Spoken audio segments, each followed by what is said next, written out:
Окупанти пригрозили позовом до Європейського суду з прав людини через перекритий Північно-Кримський канал. З таким наміром виступив член окупаційного парламенту Криму Єфім Фікс. Він очікує на початок так званих слідчих дій від російських слідчих, бо водну блокаду після окупації вважає геноцидом щодо кримчан. Минулої осені з таким же закидом до міжнародних інституцій зверталася незаконно обрана депутатка Думи від окупованого Криму Наталя Поклонська. Обурливого листа про буцімто гуманітарну катастрофу вона писала до комісара ООН з прав людини, але і там дістала облизня, бо лише Україна може розпоряджатися Північно-Кримським каналом.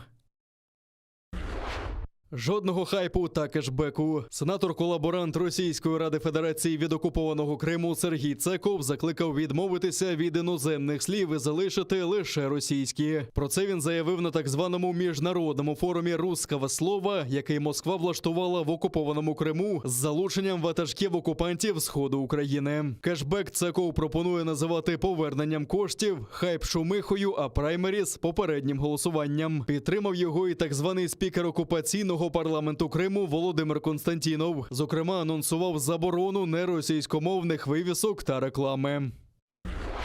Бугунський райсуд Житомира продовжує розглядати справу про вбивство 7 людей на Житомирщині. Стрілянина сталася 22 травня минулого року в селі Новоселиця. Тоді 8 киян, військовослужбовці та ветерани російсько-української війни приїхали на відпочинок. Серед них був і кримський татарин Ескендер Османов. Після конфлікту з орендарем ставка Анатолієм Захаренком вижити вдалося лише одному. Судові дебати не відбулися, їх перенесли на наступне засідання.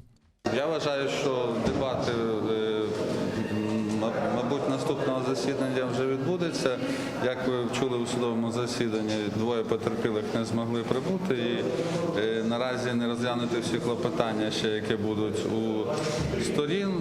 Безпосередньо сторона обвинувачення готова і сьогодні дебатувати.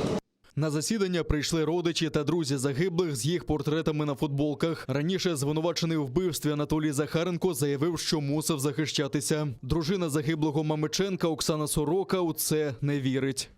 Мій чоловік загинув від двох поранень. Наскрізне в бедро, тобто вихід з 2 сторін.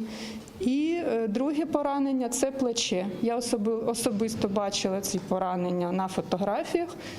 Я вважаю, що це не могло дробові і пиш, отут от фотографія, пиш, отут от в плечі. Про яке самозахист і взагалі якийсь притул і так далі може йти мова. Добивав. Тому що в експертизі тіла зазначено, що між пораненнями є хвилинний проміжок. Не 1 десяток хвилин. Мій чоловік стік кров'ю. Просто-напросто, а його потім добили в плече. Деякі родичі загиблих занепокоєні, що ймовірний вирок суду буде надто м'яким. Я не пропустила майже жодного засідання, я вивчила всі матеріали справи. І для мене було, напевно, в якийсь момент шоком бачити, що дуже йде така, я не знаю, сильний захист не тільки від адвокатів підозрюваного, але і від інших структур, так скажемо.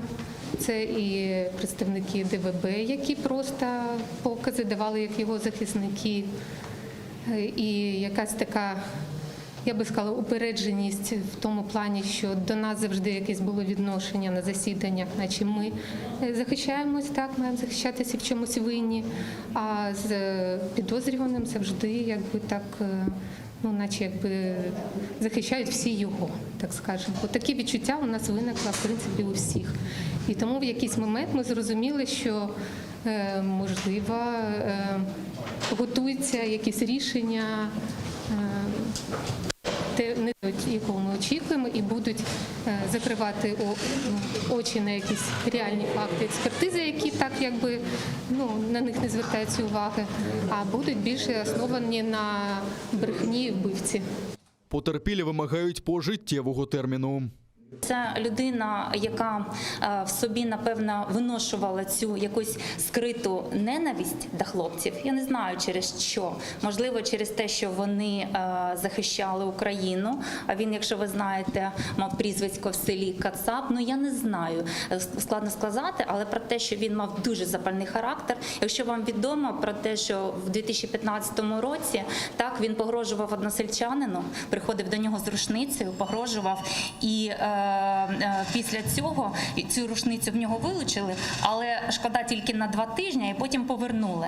Від Феміди я дуже розраховую на пожиттєве. Якщо можна було б, щоб це було декілька пожиттєвих, то так. В залі суду Захаренко каже, що відповідатиме лише на запитання суддів, бо боїться провокацій. Окружний суд Гааги, що в Нідерландах, почав слухання у справі MH17 по суті. Там мають на меті з'ясувати, чи був Боїнг малазійських авіаліній збитий саме ракетою «Бук» і чи була вона випущена з поля біля Первомайського на Донеччині, яке на момент трагедії було окупованим. Попереднє засідання було виїзним на військовій авіабазі Гілзерейн, де перебуває реконструкція того самого Боїнга, складена з частин. Суд вперше проводив огляд літака, тоді як інші учасники процесу вже мали нагоду з ним ознайомитися. Суд вперше бачить цю реконструкцію, але більшість з учасників процесу – це і адвокати захисту, а також адвокати найближчих родичів пасажирів і, звісно, обвинувачення вже відвідали її раніше. Спочатку, окрім суддів, нікого не пускали. Згодом до ангару зайшли прокурори, адвокати родичів загиблих та захист одного з 4 обвинувачених Олега Пулатова. Згідно з висновками офіційного розслідування, ракета розірвалася біля лівої частини кабіни літака. В момент трагедії 17 липня 2014 року на борту перебували 283 пасажири та 15 членів екіпажу. Всі вони загинули. Це зовнішня частина кабіни пілотів, частина бізнес-класу та маленька частина економ-класу. Це безпосередня реконструкція, а довкола неї тут розміщені уламки, зокрема частина лівого крила літака і деякі спеціальні частини. Розслідування трагедії було розділено на 2 частини – технічну та кримінальну. 6 років тому Рада безпеки Нідерландів представила остаточний звіт технічного розслідування, де йдеться про те, що літак був збитий ракетою з зенітно-ракетного комплексу «Бук», і всі інші версії офіційно спростовані. Закриваючи судове засідання, головуюча суддя наголосила, що була сильно вражена побаченим. Минулої доби ворог двічі бив з забороненої артилерії на Східному фронті. Неподалік Пісків, що на околиці окупованого Донецька, гатили мінометами 120-го калібру. А поблизу Гнутового, Новотошківського, Широкиного та Луганського окупанти відкривали вогонь з гранатометів різних систем та великокаліберних кулеметів. Бойових втрат серед військовослужбовців Збройних сил України за минулу добу немає. Про всі факти порушень українська сторона СЦКК оперативно повідомила СММ ОБСЄ. Станом на 7 годину ранку, 7 червня, обстрілів не зафіксовано. Українські військові контролюють ситуацію в роді проведення операції Об'єднаних сил та дотримуються режиму припинення вогню.